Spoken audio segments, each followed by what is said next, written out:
municipal pool in Austin, Texas. There was Karen and Eric Wilson, and Eric's sisters Laura and Andrea, and his brother Rod and Rod's wife, Claire. Caitlin Cash and her dad were there, too. Cash is from Austin, and it was probably her 1,000th time in the pool since she was a kid.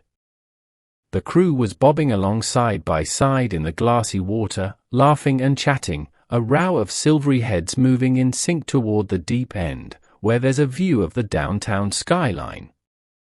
Karen and Eric's son, Matt, showed up with a couple of friends 15 minutes later. They dropped their things on the lawn and slid down the algae-covered stairs into the pool to join everyone. Swimming outside in November at a public pool is a novelty, at least if, like the Wilsons, you're from Vermont. Barton Springs made everyone ooh and ah. It's nearly 1,000 feet long, spring-fed, and smack dab in the middle of a city of nearly 1 million. It is also about 2 miles from Cash's apartment, where, on the night of May 11, 2022, 25-year-old Mariah Wilson, daughter to Karen and Eric, sister to Matt, friend to Cash, was shot and killed. That's why everyone had come to Austin, to sit in the Travis County courtroom for 11 days, while a realtor and yoga teacher named Caitlin Armstrong stood trial for Mariah's murder. After a while, the 68-degree water started to give even the hardy Vermonters goosebumps. The group began to make their way back to the shallow end, where Eric and his siblings got out of the pool and dried off underneath the gnarled limb of a giant pecan tree. Karen said she wanted to keep swimming. Her long wavy hair trailed behind her as she kicked and glided toward the diving board and climbed up the ladder out of the pool. At 62, Karen was the oldest and tallest one in line, her legs long and lean from decades of skiing and mountain biking. Smiling, she walked out to the end of the board, turned around, and did a backflip into the water. Betsy writes about off-road racing, culture, and personalities for Outside Cycling Group. As a rider, she loves big adventures on the bike. Some of her most memorable reporting riding trips include the Migration Gravel Race in Kenya, bikepacking the Colorado Trail, and riding from Torino to Nice after the inaugural Tour de France Femme. In the summer, she loves to run, ride, and hike through the Elk Mountains in her backyard. In the winter, she skis uphill. Mariah Wilson was a prolific journal keeper, an organizer of dinner parties where she would debut complicated new dishes. Someone with a subtle and fun sense of style, fond of headbands and cute barrette. She was also an up-and-coming star in off-road bike racing who in the year before her death was beginning to post major results at some of the sport's most prestigious races. In early May, she'd quit her engineering job at the bike company specialized in order to compete full-time. The bike world knew her as Mo. Mariah was in Austin on May 11th because she'd made a last-minute decision to race Gravel Locos, a 155-mile race in nearby Hico. It was warm and muggy when she arrived in Texas on May 10th. Cash picked her up at the airport, and the two were so excited to see one another that they left Mariah's suitcase on the baggage carousel. They had Italian for dinner at a food truck called Patrice's and stayed up late into the night, chatting in Cash's king-size bed. The next day, Mariah texted a friend and fellow pro named Colin Strickland to see if he wanted to go for a bike ride. At the time, Strickland was dating Caitlin Armstrong. He and Mariah had met through gravel racing and maintained a collegial friendship, with the exception of a brief romantic relationship that happened in October 2021, when Strickland and Armstrong had broken up. The prosecution planned to argue that Armstrong's jealousy led to the murder. You might be aware of some of these details. The story was picked up by mainstream media outlets everywhere, including Outside. Each time a new detail in the case emerged, like the recovery of Armstrong's Jeep at an Austin CarMax or when she was found in Costa Rica after nearly 2 months on the lam, the headlines returned. Love triangle killer captured after murdering star cyclist in jealous rage, that sort of thing. 2 days after Mariah was killed, I had to write my own headline about her. I typed and deleted, then retyped and deleted, before finally publishing the words shot and killed. It just didn't compute. 2 days before, I'd been on the phone with her for nearly an hour. I had published our conversation as an extended interview called Getting to Know Mo on Wednesday, May 11, just hours before she died. In the year and a half since Mariah's death, her family has been reorienting to life without her. There is no normal, Karen said during the trial, when a prosecutor asked if things had returned to the status quo. Although she can find peace thinking about Mariah when she swims or works in the garden, she just as often feels dread. Eric has been riding a gravel bike to feel close to her, Matt writes poetry. Last year, on Mother's Day weekend, the three of them put on a bike event in Burke, Vermont, called Ride for Mo. 250 people attended. To enter the courthouse, everyone has to empty their pockets and strip their belts before passing through a rickety metal detector. Eric always carried something to remind him of Mariah, so every day he would gently place her picture or a prayer card or, once, a piece of coral in the shape of a cross into the small plastic bowl the security guard handed him. Karen kept her memories even closer. She always wore something Mariah had given her or that had belonged to her daughter, like the beaded turquoise bracelet she hadn't taken off since May. Inside the Travis County Criminal Courtroom is a heavy steel door painted a pretty shade of aqua, which stands out against the main courtroom palette of fake mahogany and harsh lighting.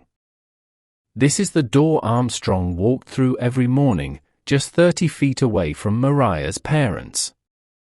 Eric often grimaced as she entered, and Karen would glance up, then bow her head sadly. The media presence was heavy. Occasionally someone from Dateline or 48 Hours would approach Matt or Karen during a break, gently offering both condolences and a business card. A gray-haired man from NBC repeatedly invited Eric to coffee. "I'll think about it," he always said. Then there was the strange cross-section of true crime tweeters and podcasters and curious citizens, all sitting in the 6 or so rows behind Mariah's friends and family. Some had come from out of town to observe the trial. One fellow journalist overheard them talking about how outrageously expensive martinis were in Austin. What does it feel like to have the worst moments of your life, the worst thing you can possibly imagine, broadcast to the world?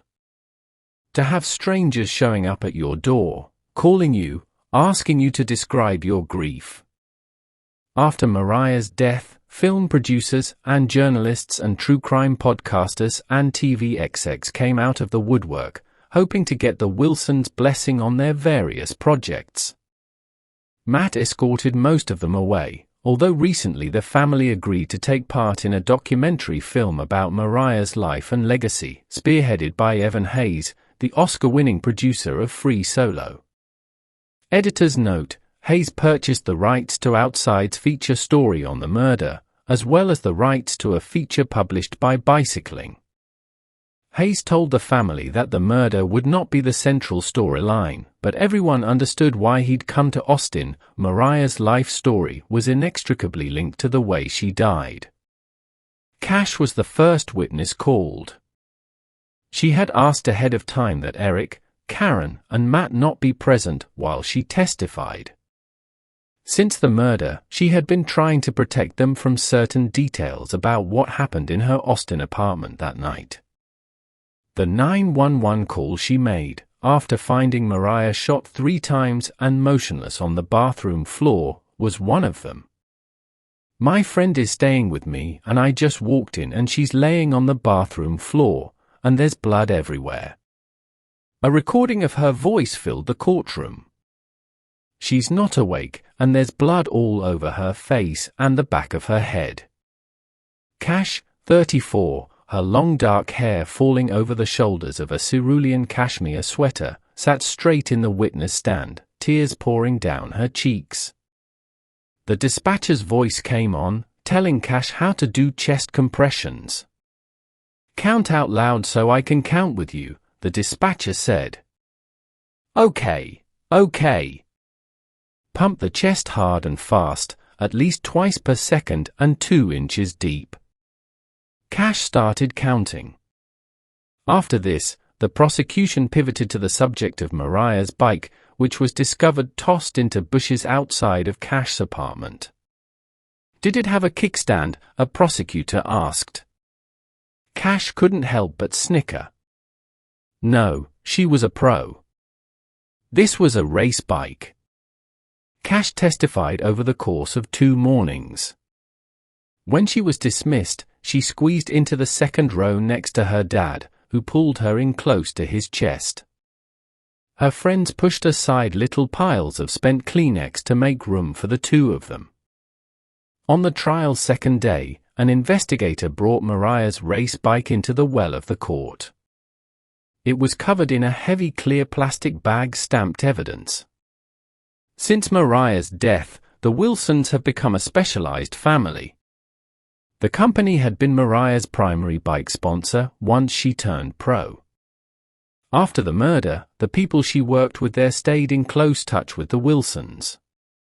They even made sure to honor her contract. The 3 bikes Mariah had been promised were given to her family. The bike being presented as evidence, State's Exhibit 99, was wheeled into the courtroom. As one of the prosecutors put on gloves and began to cut through the heavy plastic, Karen straightened in her seat.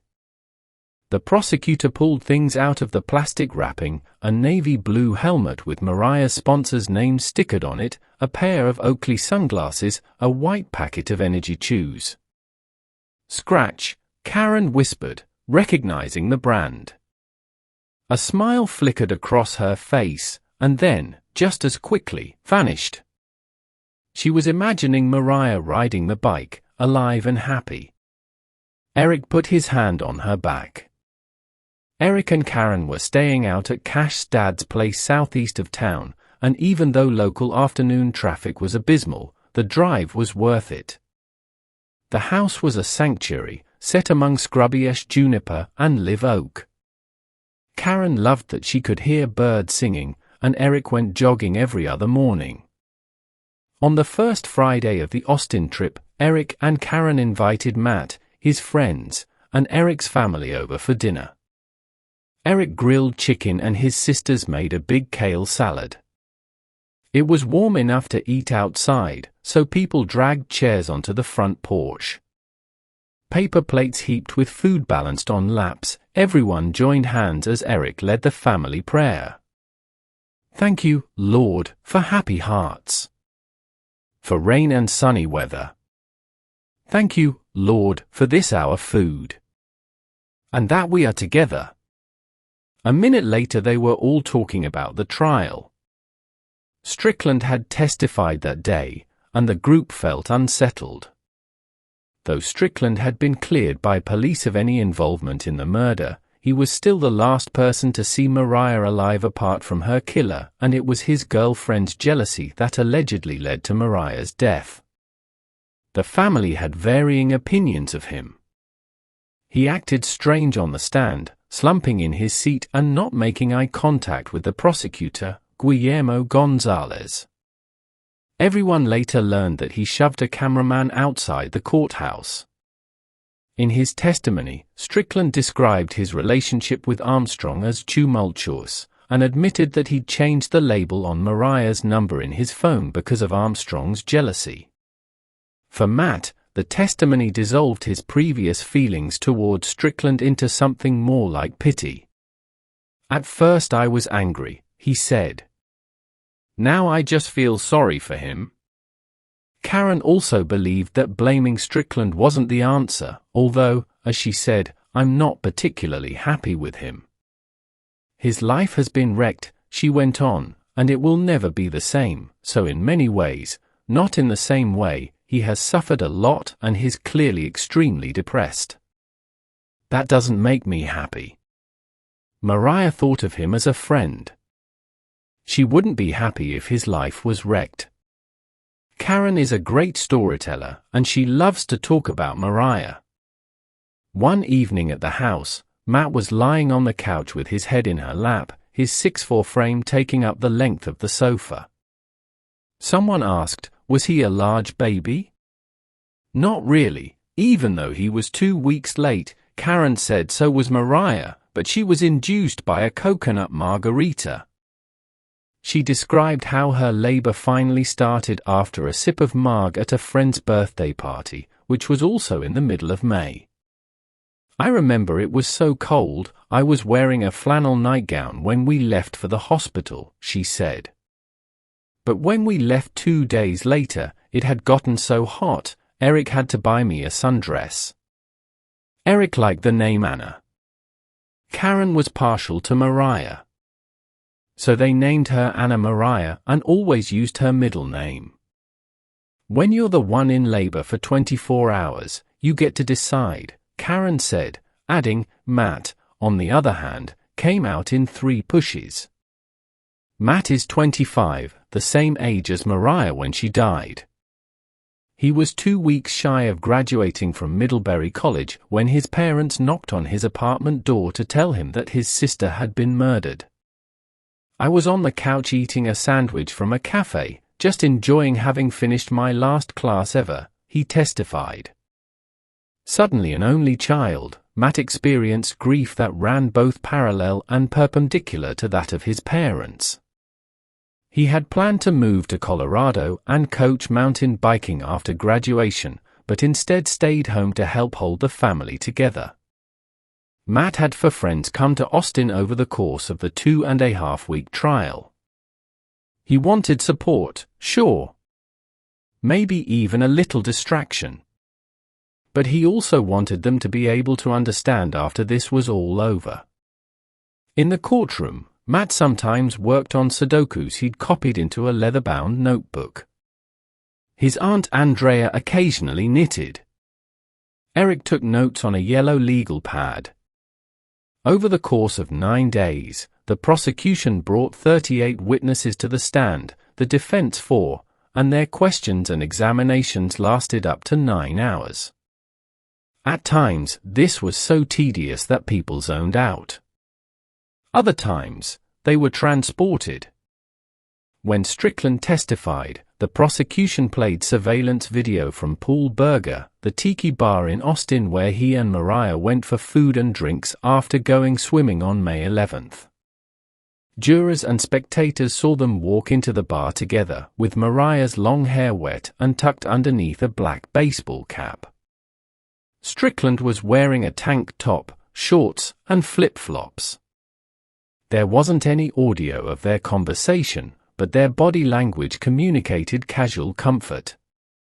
The receipt from their meal was introduced as evidence: 2 burgers, 2 fries, 2 Negra Modlos, and something called a hurricane with a floater.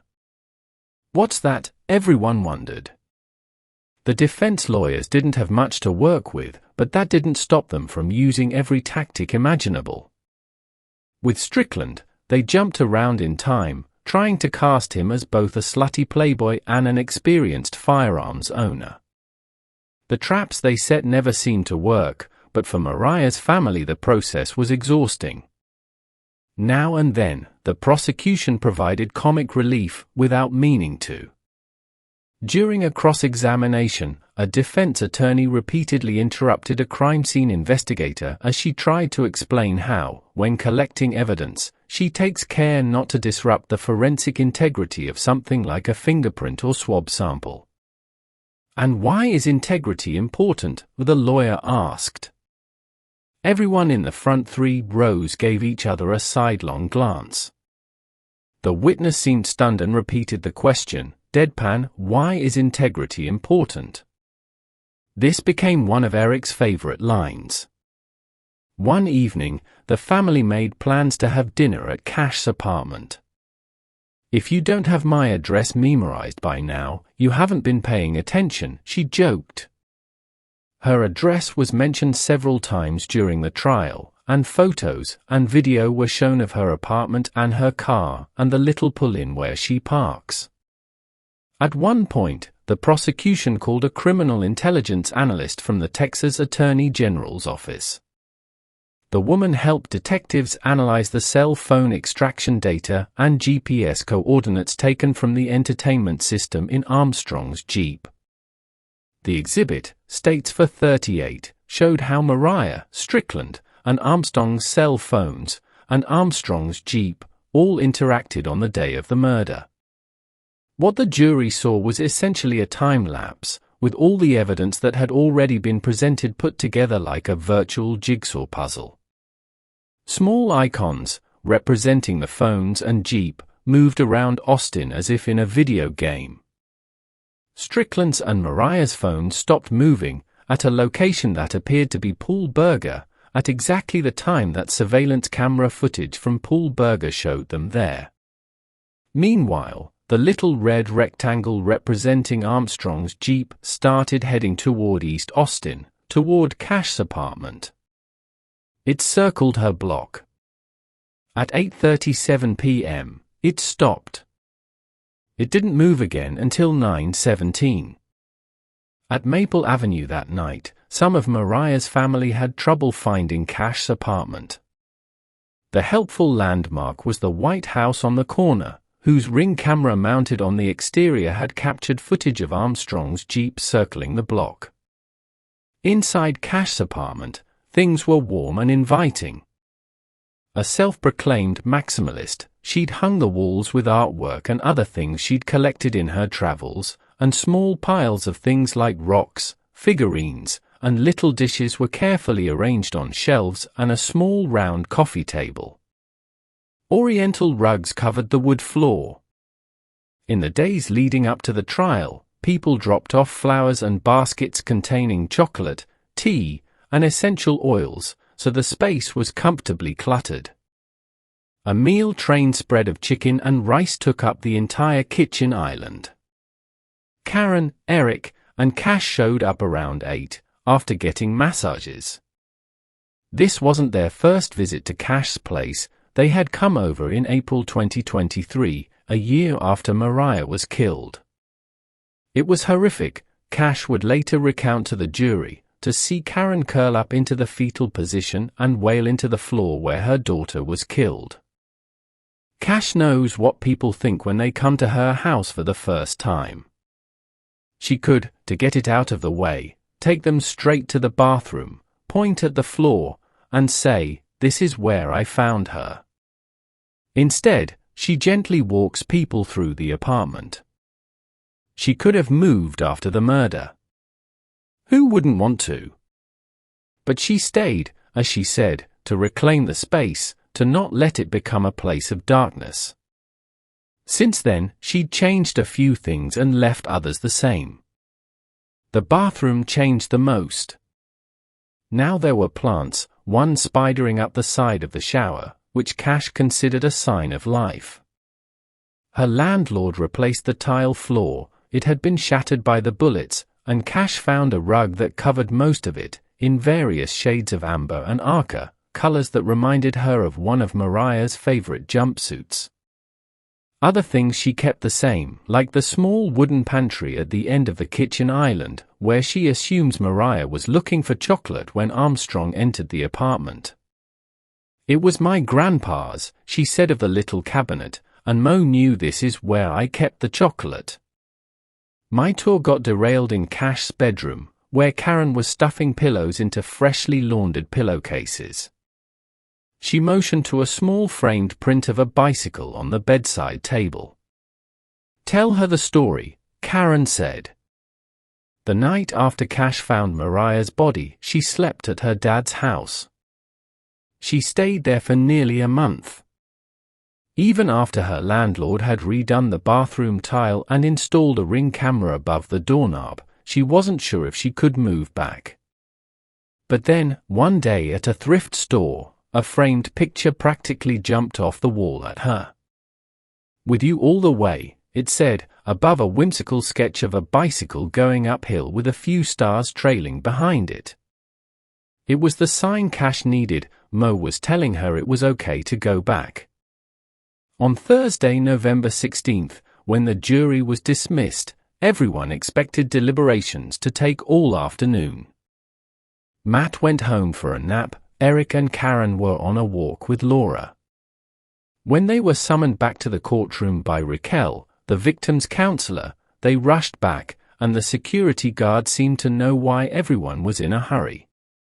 The number of TV cameras at the door had doubled. As people filed into the pews, Raquel told them not to express any emotion when the judge read the verdict.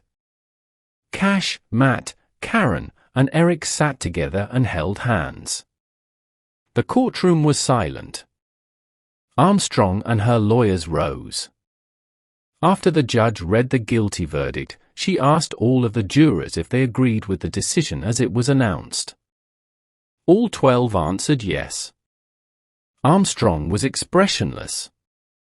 Then the judge called for a 10-minute recess, and everyone lost it. Cash's dad embraced her. "I love you so much," he said, his words muffled by her hair. "You were there for her. You never left her." The prosecution whisked Matt, Karen, Eric, and Cash away to prepare them for their impact statements. Cash took the stand first. She told the story about picking up Mo from the airport and forgetting her bag. Then she said she texted Karen a picture of Mo on May 11th, a shot of her building up her bike in the living room. The message said, "Your girl is safe with me in Austin." She explained the guilt she's lived with since sending the text, and the feeling that she somehow hadn't done enough to save her. Matt went next.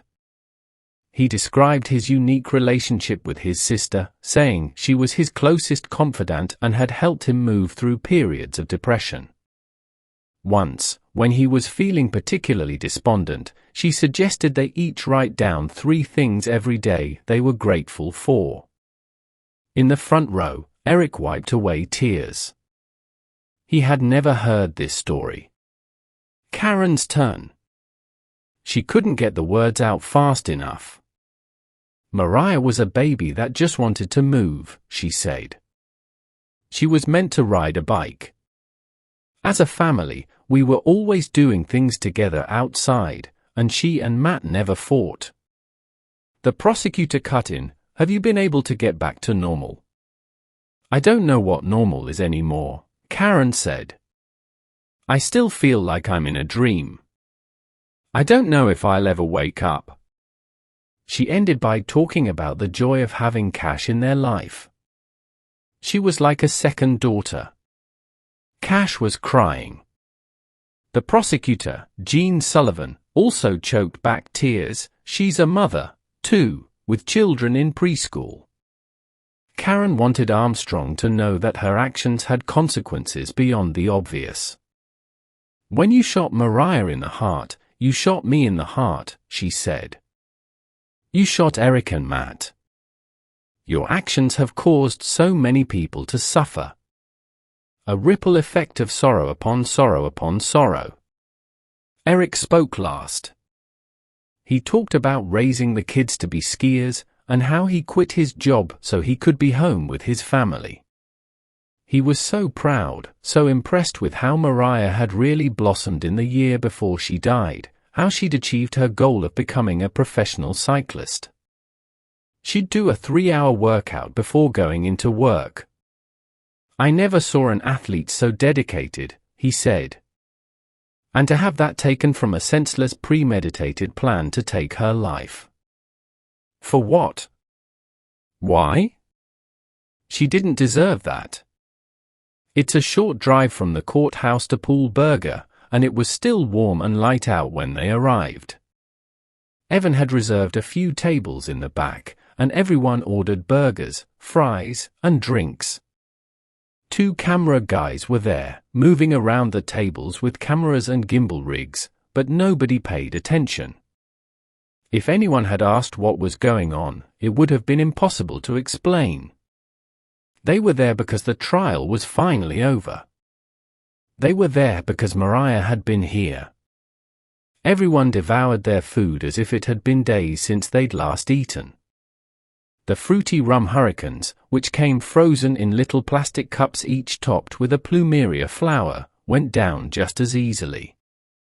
As the sun started to splash pink and purple across the sky, Karen stood and announced that she was going across the street to Deep Eddy, another of Austin's beloved spring-fed pools. Andrea and Laura and Cash got up to go with her. Karen was first in the water.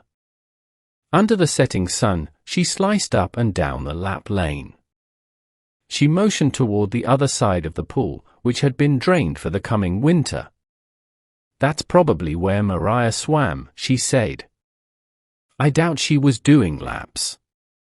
Much as they did at Barton Springs, everyone moved down the pool together, 5 abreast, slightly buzzed and laughing. Matt arrived and cannonballed into the water. It didn't take long for the sky to darken completely. Everyone got out together, still amazed that they were swimming outside in November. Standing in front of the changing stalls in the Deep Eddy bathhouse, Karen told another story about another piece of clothing that had something to do with Mariah, the cream-colored waffle-knit shirt she was wearing. "It was mine first," she said. "I bought it long before the kids were born, but Mariah loved it and she took it from me." Her face expressed something that was both happy and tortured. "Of course I let her have it." Cash pulled out a blue dress that Karen had given her. It also belonged to Mariah. For a moment, the two of them seemed like mom and daughter, playing dress-up, admiring each other's outfits. The next day, Matt, Karen, and Eric spent the morning at Cash's apartment before their non-stop flight to Boston. As they hugged goodbye, Karen said, again, that she hoped Cash could come to Burke for Christmas. When they landed at Logan International, it was late, close to 11 p.m. No one could remember where they'd parked, and they wandered around the parking garage for an hour. They didn't get home until 2, exhausted. The next day, they picked up their puppies, a pair of sisters named Luna and Hope, from the friends who'd been watching them. It was time to start planning for Thanksgiving.